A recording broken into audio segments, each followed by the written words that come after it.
guess my opinion would be that literature and art and music and the popular entertainments, the effect they have on culture in general is impossible to really measure. Well, I think in any art form, artists represent what they know, and if you especially growing up now, artists today have grown up with pop culture. We've grown up with Superman, Batman, Spider-Man, and so naturally that influences into our art, and we take it to a new level because we grew up with it. We have an understanding. We know these characters, and we know we can do something different with them. I think you see more people of color involved in some of the superheroes that are portrayed. You definitely see more women, more strong women, which is a great thing. It's certainly the customers, certainly seeing that more and more women are going into comic shops and actually picking up books and are interested in the series and are, developing, the certain likes and dislikes of, what is going on in comics. And, comics, yes, has traditionally been kind of a male format, run like that forever, and it's what it is. The superhero tropes are there for a reason, I guess. But we are breaking those boundaries very successfully.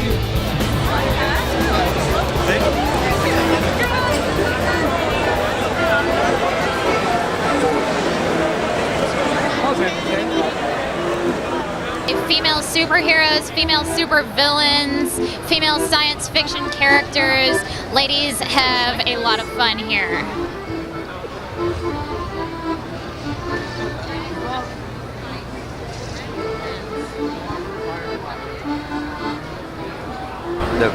The readership or the audience takes over and creates. My daughter was just telling me about the cosplay phenomenon, which is really reader driven. They select the stars, they tell everybody who they like, and those people become popular. I think it's changed a little bit since since even like 10 years ago when the people who came to Comic-Con, there were the comic book geeks and there were the nerds and the people who dressed up in costumes, and now it's a much wider variety of people now. I think people are less scared to show their nerd side, which yeah. I think is great. So I'm following you, or Darth Vader. I'm following Darth Vader.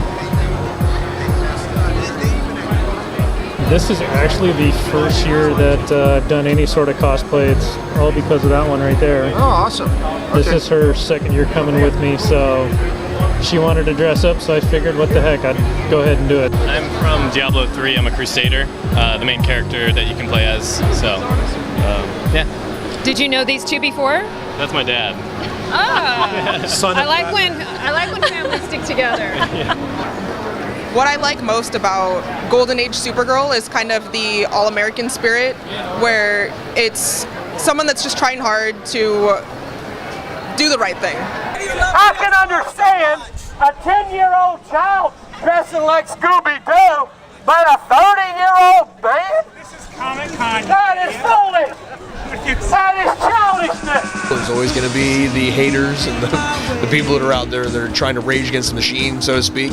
But then there's always people that are out there trying to make change, and that's great. And so, like us at Dark Horse, our friends over at Archie, we're all in this together in this art form to kind of move the needle forward and create positive change, for the states, the world, whatever, through sequential art.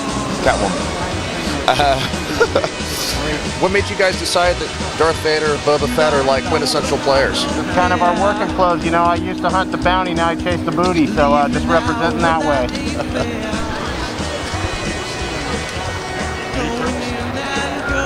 I've been really lucky. I've had some friends that have had some things happen, but people have treated me with respect, and I think that's something that the con community needs to realize, is that if you're cosplaying, you got to treat them like an actor. It's somebody that you need to respect, and if you want to take your picture with them, you need to ask politely. And how do you feel when you walk the con? I know obviously for women it's sometimes a little difficult because I've heard a lot of different things about the way that people can, sometimes a lack of respect. Do you feel like you're getting the respect that you need? Oh, absolutely. Yeah, I've done other kinds of modeling before, but cosplay is my favorite because everyone here is like so warm and so respectful and nice. It's seriously like the most polite group of people I've ever met. I think the trope of, you know, like weak female damsel in distress, it's slowly being overcome, and we're moving to like strong female characters, but definitely still need like an equality kind of aspect to how women are portrayed in media. Like you definitely need like a strong, complex character, you know? Like women are everything and anything. They can do anything anyone else can do. And it totally needs to be represented, of all cultures, of all ethnicities, of everything. This isn't about exploitation. One of the great things about quote-unquote geek culture or comics is how much of a presence that women have and how tied women feel to this entire thing. And again, we feel very privileged. I don't think either of us would work with someone who didn't make work that was empowering. Absolutely not. I'd love to give a shout out to San Diego Comic-Con in general. As someone who's been working all weekend in extremely skimpy outfits and everything you hear about con harassment and shaming of fake nerd girls and booth babes aren't real con goers. I have been treated with only respect, and I think Vaughn can probably say the same. Absolutely. This has been a fantastic experience. Yay, Comic-Con. Woo! That's right.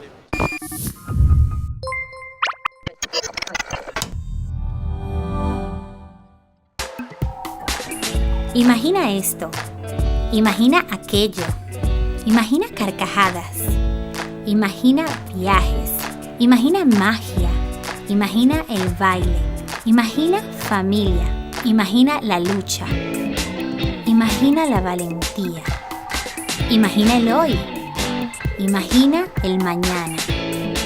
Mira Tomorrowpictures.TV.